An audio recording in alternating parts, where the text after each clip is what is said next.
السلام علیکم۔ Classic entertainment channel پہ آپ سب کو دل سے خوش آمدید۔ امید ہے آپ سب ٹھیک ٹھاک ہوں گے، خیر خیریت سے ہوں گے اور آپ کا دن بھی اچھا گزر رہا ہوگا۔ میں لے کر آئی ہوں آپ لوگوں کے لیے کلاسک انٹرٹینمنٹ چینل پہ تیرے شہر ستم گر میں کی ایپیسوڈ۔ لیکن ناول کے ایپیسوڈ سٹارٹ کرنے سے پہلے میری آپ سے ایک ریکویسٹ ہے کہ اگر آپ نے ہمارے چینل کو سبسکرائب کر کے بیل آئیکن کو پریس نہیں کیا تو جلدی سے دونوں کام کر دیجئے تاکہ آپ ہمارے چینل پہ آنے والے تمام ناولز کی ویڈیوز کی نوٹیفیکیشنز پر وقت حاصل کر سکیں۔ تو چلے ہمیں مزید انتظار نہیں کرواتے اور شروع کرتی ہوں ناول تیرے شہر ستم گر میں ایپیسوڈ 30۔ آپ نے بہت بہادری کا کام کیا ہے، کورٹ میں بیان دے کر عاشر نے رخسار کو سراہا۔ یہ سب لوگ سماعت کے بعد اب کورٹ کے کوریڈور میں کھڑے تھے۔ ویسے تو زاویہ حراست میں ہیں اور کورٹ نے باقی سب کو بھی اریسٹ کرنے کا کہا ہے، جس کے بعد وہ شیلٹر ہوم سرکاری تحویل میں چلا جائے گا۔ مطلب ہے گورنمنٹ اس کے معاملات دیکھے گی، اسی لیے خطرے والی کوئی بات نہیں ہے۔ لیکن پھر بھی فار سیف سائڈ آپ چاہیں تو کچھ دن سب کے ساتھ رہ سکتی ہیں۔ عاشر نے صورتحال کا جائزہ لیتے ہوئے پیشکش کی۔ نہیں، میں شیلٹر ہوم میں ہی ٹھیک ہوں، اس نے جھجکتے ہوئے انکار کیا۔ ہاں، عاشر ٹھیک کہہ رہا ہے، تم ہمارے ساتھ ہمارے گھر چلو رخسار، بینی نے بھی فوراً کہا۔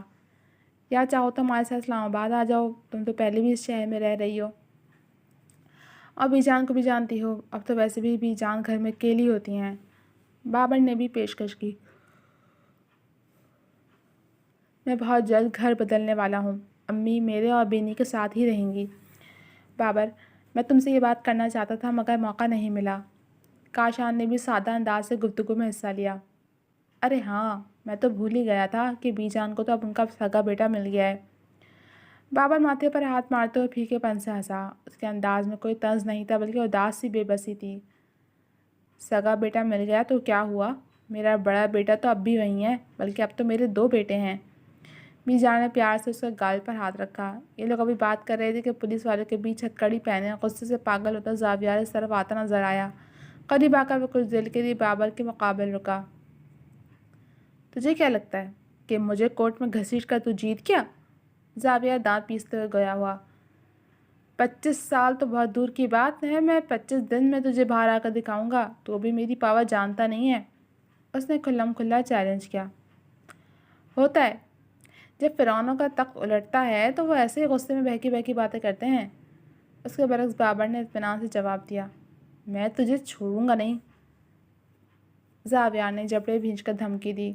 پولیس والے سے پکڑ کر آگے لے گئے۔ اس کے پیچھے روتا گڑگڑاتا سنی بھی پولیس کے ساتھ یہاں سے گزرا اور دونوں کو لے جا کر پولیس وین میں بٹھا دیا گیا۔ رسی جل گئی مگر بل نہیں گئے، بابر پیچھے سے بڑبڑایا۔ ایسی رسیوں کا علاج یہی ہے کہ انہیں جڑ سے کاٹ دیا جائے، اس کے ساتھ کھڑے عاشر نے بھی پرسوچ انداز میں کہا، جس کا مفہوم فوری طور پر سمجھ نہیں پایا۔ پولیس وین اپنی مخصوص رفتار سے جل جانے کے لیے گامزن تھی۔ وین کے اندر ایک سپاہی زاویہ اور سنی کے ساتھ بیٹھا تھا، جبکہ ایک پولیس والا آگے ڈرائیور کے ساتھ ہی بیٹھا تھا۔ سنی بری طرح گھبرایا ہوا تھا مگر زاویہ کا تیش کم ہونے کے بجائے بڑھتا ہی چلا جا رہا تھا۔ اچانک وین آہستہ ہوتے ہوئے ایک جگہ رک گئی۔ آگے بیٹھے پولیس والے نے گاڑی سے اتر کر وین کا دروازہ کھولا۔ چلو باہر آؤ دونوں، پولیس والے نے حقارت سے دونوں کو حکم دیا۔ زاویہ نے سر نیچے کر کے باہر کا جائزہ لیا تو پتہ چلا کہ وہ لوگ سنسان سڑک پر رک گئے ہیں۔ ابھی جیل نہیں آئی ہے، زاویہ نے واپس سیدھے ہوتے ہوئے کہا۔ اوہ، مجھے نہ سکھا، تجھے جتنا کہا ہے اتنا کر۔ اور رشید، باہر نکال ان دونوں کو، اس نے سختی سے کہتے ہوئے سپاہی کو حکم دیا، جس کی فوری تعمیل کی۔ بھری دوپہر میں یہ طویل سڑک بالکل سنسان تھی، جس کے ایک کونے میں یہ وین روک دی گئی تھی۔ وہ دونوں وین سے اتر کر سپاہی کے ساتھ آگے آئے تو یہ دیکھ کر دنگ رہ گئے کہ سامنے عاشر اور بابر اپنی گاڑی سے اتر کر ان کی جانب بھی آ رہے تھے۔ لیجیے، آ گئی آپ کی امانت، پولیس والا عاشر سے بولا۔ شکریہ، ہم نے بھی آپ کی امانت آپ کے اکاؤنٹ میں ٹرانسفر کر دی تھی، چیک کر کے ان بچوں کو بھی ان کا حصہ دے دیجیے گا، عاشر نے معنی خیزی سے جواب دیا۔ ان لوگوں کی گفتگو سن کر زاویہ کو کچھ اندازہ ہو گیا تھا کہ یہاں کیا ہو رہا تھا۔ بابر نے اسے جان سے مارنے کا پولیس والوں کو پیسے کھلائے تھے تاکہ وہ کورٹ میں کہہ سکیں کہ مجرم نے فرار ہونے کی کوشش کی، جس کے باعث ان کا انکاؤنٹر کرنا پڑا، اور یہ پلان عاشر نے بہت پہلے سے تیار کر رکھا تھا۔ یہ تم ٹھیک نہیں کر رہے ہو بابر، مجھے مار کر تم بھی نہیں بچ سکو گے۔ زاویہ نے لاغر سے دھمکی دی۔ سنی کی تو ڈر کے مارے زبان ہی بند ہو گئی تھی۔ اپنے بچاؤ کا سارا انتظام ہم پہلے ہی کر چکے ہیں، تم بس اب اوپر جانے کی تیاری کرو جہاں فرشتوں کے حساب کتاب سے تمہیں کوئی پاور نہیں بچا سکتی۔ عاشر نے اطمینان سے کہتے ہوئے اپنی جیکٹ سے گن نکال کر بابر کو دی۔ بابر کی قہر آلود نظریں مسلسل ان دونوں پر تھیں۔ ان سے نگاہیں ہٹائے بنا ہی اس نے گن تھامی اور اسے لوڈ کر کے زاویہ کے کندھے پر گولی ماری۔ وہ درد سے کرا اٹھا۔ دوسری گولی سنی کو ماری جو پہلے ہی موت کو سامنے دیکھ کر آدھا مر چکا تھا، اور بنا رکے پے در پہ وہ دونوں پر فائر کرتا چلا گیا۔ گن سے نکلتی ہر گولی کے ساتھ اسے اپنی بہن اور اس کے ساتھ ہوا ایک ظلم یاد آتا گیا۔ بابر کا چہرہ سپاٹ تھا، آنکھوں میں ان دونوں کے لیے بے تحاشا نفرت تھی، اور انہی آنکھوں سے اپنی بہن کو یاد کرتے ہوئے آنسو نکلنے لگے تھے۔ اس کی معصوم بہن کی کلکاریاں، اس کی شرارتیں، اس کا چلبلا پن، اس کی محبت، اس کی تنہائی، اس کی بے بسی، اس کا درد، اس کی دہائی، اس کی آخری چیخ، اس کی ناحق موت، اس کی ابتر لاش۔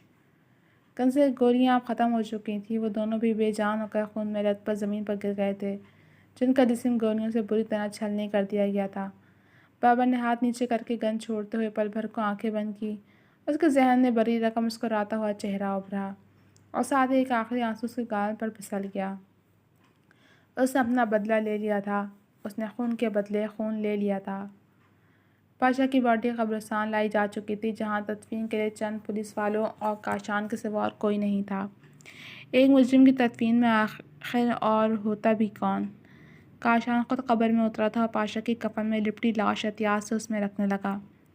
اس نے انصاف کے تقاضے نبھا لیے تھے، اب وہ ایک بیٹے کا فرض نبھا رہا تھا۔ پاشا کے مردہ جسم کو باہوں میں لے کر قبر میں اتارتے اسے بچپن سے اب تک کی ساری باتیں شدت سے یاد آ رہی تھیں۔ دل دکھ سے بھر گیا تھا اور آنکھیں نم ہو گئیں۔ اس کے وہم و گمان میں بھی نہیں تھا کہ جس شخص کی گود میں پل کر وہ بڑا ہوا تھا، ایک روز اسے یوں اپنی باہوں میں لے کر قبر میں اتارنا پڑے گا۔ ان کا پیار، ان کا غصہ، ان کی ڈانٹ، ان کا سمجھانا، زمانے کی اونچ نیچ سکھانا، کیا کچھ نہیں یاد آ رہا تھا۔ اس نے آخری بار ان کا سپاٹ چہرہ دیکھا اور پھر اس پر کفن ڈال کر قبر پر سلیب رکھ دیا گیا۔ اس نے دونوں ہاتھوں سے ان کی قبر میں مٹی ڈالی، جبکہ گورگن باقاعدہ بیلچے سے مٹی برابر کرنے لگا۔ پولیس والے جا چکے تھے، مگر وہ قبر پر پھول ڈالنے کے بعد کافی دیر تک وہیں بیٹھا بے آواز روتا رہا۔ وہ ہر فکر و غم سے آزاد ہو گیا، میرا باپ مجھ سے جدا ہو گیا۔ وہ شفقت بھرا لہجہ، باروب چہرہ، وہ مضبوط آسرا، من و مٹی تلے سو گیا۔ دکھ کی رات چاہے کتنی ہی اندھیری اور طویل کیوں نہ ہو، ایک وقت پر امید کا چمکتا ہوا سورج یہ اندھیرا چیرتا ہوا نکل ہی آتا ہے، کیونکہ یہ دکھ سکھ انسان کی زندگی میں ایسے ہی ہیں جیسے دن اور رات۔ ایک نیا سویرا مشرقی پہاڑوں کے پیچھے سے نکل آیا تھا، جس نے ساری زمین کو اپنی کرنوں سے منور کر دیا تھا۔ معمول کی ٹھہری ہوئی افراتفری ایک بار پھر سے شروع ہو گئی تھی، جو اب رات تک جاری رہنے والی تھی۔ عاشر اس وقت پیٹرول پمپ پر موجود اپنی گاڑی میں پیٹرول بھروا رہا تھا۔ شرٹ کے نیچے اس کے بازو پر اب بھی پٹی بندھی تھی، البتہ اب اس نے آرم سپورٹ اتار دیا تھا۔ نزدیک کھڑے دو ورکرز کی گفتگو نے اس کی توجہ کھینچی، جن میں سے ایک کے ہاتھ میں اخبار تھا اور وہ اسی کے متعلق بات کر رہے تھے۔ یار، تو نے یہ خبر پڑھی؟ چند روز قبل کورٹ سے جیل جاتے ہوئے راستے میں دو مجرموں نے فرار ہونے کی کوشش کی، جس کے باعث وہ پولیس انکاؤنٹر میں مارے گئے۔ دونوں مجرموں کو ایک لڑکی کے قتل اور ریپ کے جرم میں 25 سال قید کے بعد پھانسی کی سزا سنائی گئی تھی۔ اخبار لے کر کھڑے ورکر نے خبر پڑھی۔ بالکل ٹھیک ہوا، بلکہ میں تو کہتا ہوں کہ ایسے مجرموں کو سر عام سر قلم کرنا چاہیے تاکہ دوسروں کو عبرت حاصل ہو، دوسرے نے تجزیہ کیا۔ لیکن یار، ان لوگوں کو سزا ہو تو گئی تھی، بس نام کی سزا ہوتی ہے۔ ان میں سے اکثر تو اپنی پاور لگا کر جیل سے باہر آ جاتے ہیں اور کوئی ان کا کچھ نہیں کر پاتا۔ اسی لیے تو شریعت نے بھی خون کے بدلے خون کا قانون رکھا ہے، تاکہ سخت سزا کے خوف سے لوگ جرم نہ کریں۔ مگر یہاں سزا تو دور، کیس کی ڈھنگ سے سنوائی ہو جانا ہی کسی معجزے سے کم نہیں، تبھی تو یہ جرم بڑھتے جا رہے ہیں۔ اس نے اپنے ہاتھ میں موجود نوٹوں کی گڈی کو ترتیب سے سیٹ کرتے ہوئے کہا، اور اپنے پیشے سے زیادہ سمجھدار معلوم ہو رہا تھا۔ کیا ہو گیا صاحب؟ عاشر پورے انہماک سے ان کی باتیں سن رہا تھا، جب آدمی کے کہنے پر وہ چونکا۔ پیٹرول بھر چکا تھا، جس کے بعد عاشر نے پیسے دیے اور مسکراتے ہوئے گاڑی آگے بھگا دی۔ اس لڑکی کی باتیں وہ سوچ رہا تھا کہ چلو کوئی تو ہے جو اس کی طرح سمجھداری سے سوچتا ہے۔ وہ درمیانی رفتار سے سفر کرتا، راستے پر نظر آتے لوگوں کو دیکھتا، تھوڑی دیر بعد اپنی منزل پر پہنچ گیا تھا۔ یہ ایک صاف ستھرا مڈل کلاس علاقہ تھا جہاں ایک ترتیب سے سارے گھر بنے ہوئے تھے۔ جس طرح وہ مکان نمبر دیکھتے ہوئے سست روی سے گاڑی چلا رہا تھا، اسے صاف ظاہر تھا کہ وہ یہاں پہلی بار آیا ہے۔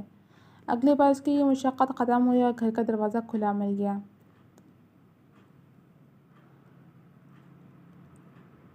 جس کے باہر کھڑے ٹرک سے کچھ لوگ سامان اتار کر گھر میں لے کر جا رہے تھے۔ انہیں میں بابر اور کاشان بھی شامل تھے۔ میں بھی کچھ مدد کرواؤں؟ وہ گاڑی سے اتر کر ان لوگوں کے پاس آیا۔ ارے تم یہاں؟ کارٹن پکڑی کاشان کو خوشگوار حیرت ہوئی۔ بابر نے بتایا تھا کہ آج آپ لوگ یہاں شفٹ ہو رہے ہیں اور آج وہ بھی اسلام آباد واپس چلے جائیں گے، تو سوچا کہ آخری بار سب سے اکٹھا خوشگوار ملاقات کر لی جائے، ورنہ اس سے پہلے تو بس جب بھی بات ہوئی ہے کسی نہ کسی مسئلے پر ہی ہوئی ہے۔ اس نے مسکراتے ہوئے جواب دیا۔ اچھا کیا، لیکن ہم تھوڑا لیٹ ہو گئے، اب تو سارا سامان اتر چکا ہے، کاشان نے بظاہر سنجیدگی سے کہتے ہوئے شریر سے طنز مارا۔ لیٹ تھوڑی ہوں، بلکہ اس لیے تو جان بوجھ کر دیر سے آیا ہوں کہ میرے پہنچنے تک سامان اتر چکا ہو۔ اس نے بھی جواباً شرارت دکھائی اور پھر دونوں ہنستے ہوئے اندر کی جانب بڑھ گئے، جبکہ خالی ٹرک بھی وہاں سے چلا گیا۔ یہ 120 گز کا صاف ستھرا گھر تھا جو 3 نفوس کی رہائش کے لیے کافی سے بھی تھوڑا زیادہ ہی تھا۔ بابر لاؤنج میں موجود بی جان کی ہدایت کے مطابق سب کارٹن ایک کنارے پر رکھ رہا تھا جب اس کی نظر کاشان کے ساتھ آتے عاشر پر پڑی۔ ارے تم سچ مچ آ گئے؟ بابر کو بھی خوشگوار حیرت ہوئی۔ نہیں، ابھی میں نے اپنی ویڈیو بھیجی ہے، خود میں تھوڑی دیر تک آؤں گا، وہ حسب توقع جواب دیتے ہوئے اسے بغل کیے ہوا، ساتھ ہی بی جان کو سلام کیا۔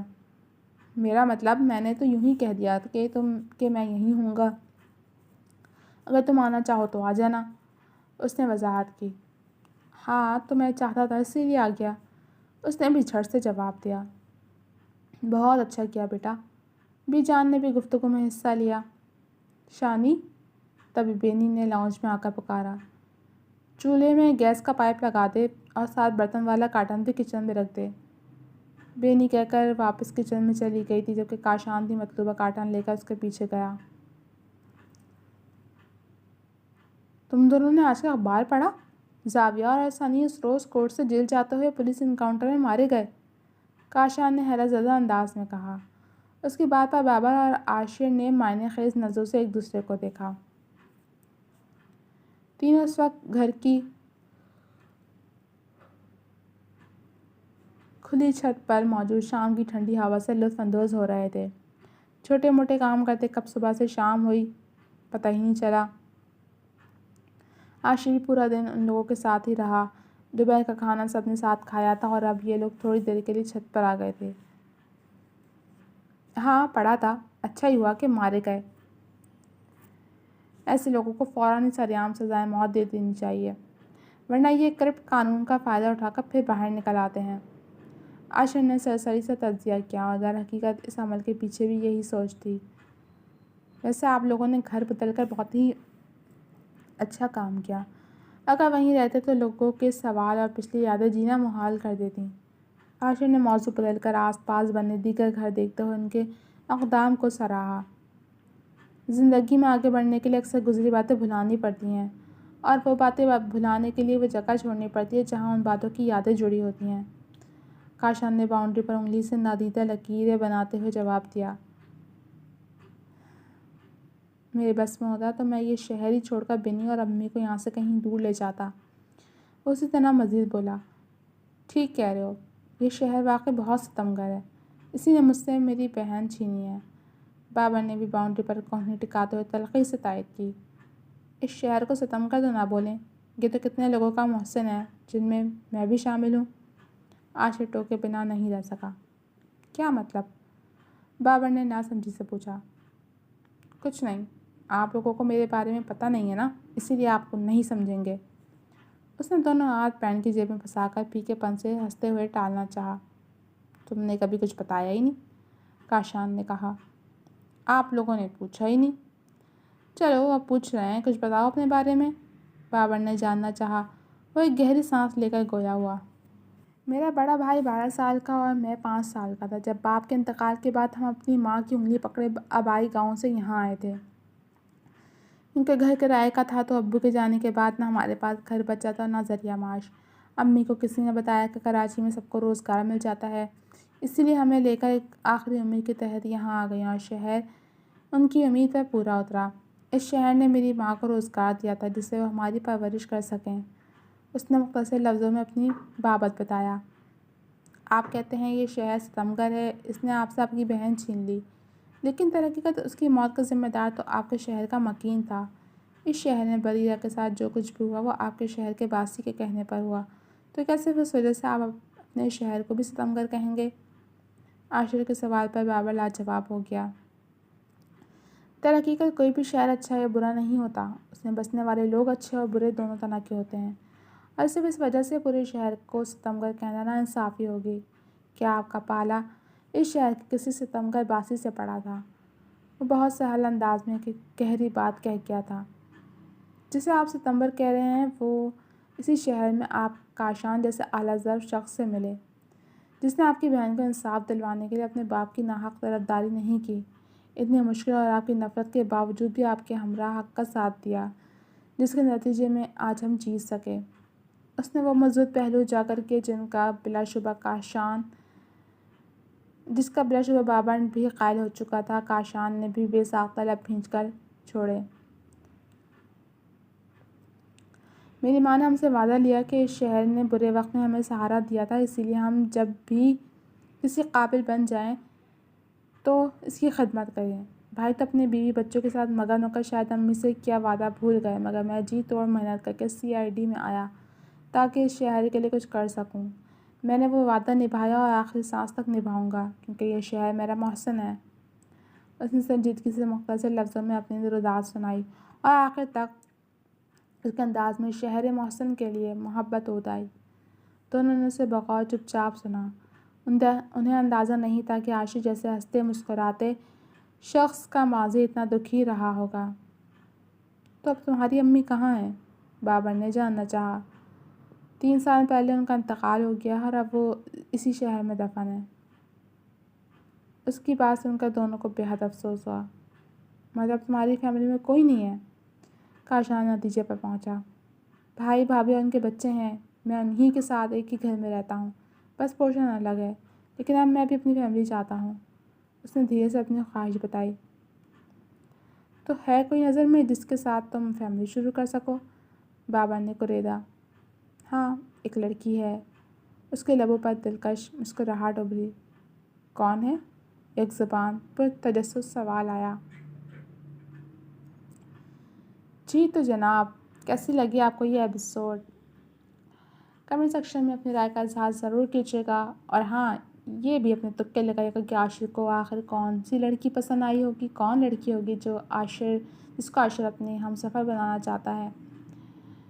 تو جاننے کے لیے میں بھی بےتاب ہوں اور یقیناً آپ لوگ بھی ہوں گے، تو جڑے رہیے میرے ساتھ۔ جب ملوں گے آپ سے اگلے ایپیسوڈ کے ساتھ، تب تک کے لیے اجازت دیجیے۔ اللہ حافظ۔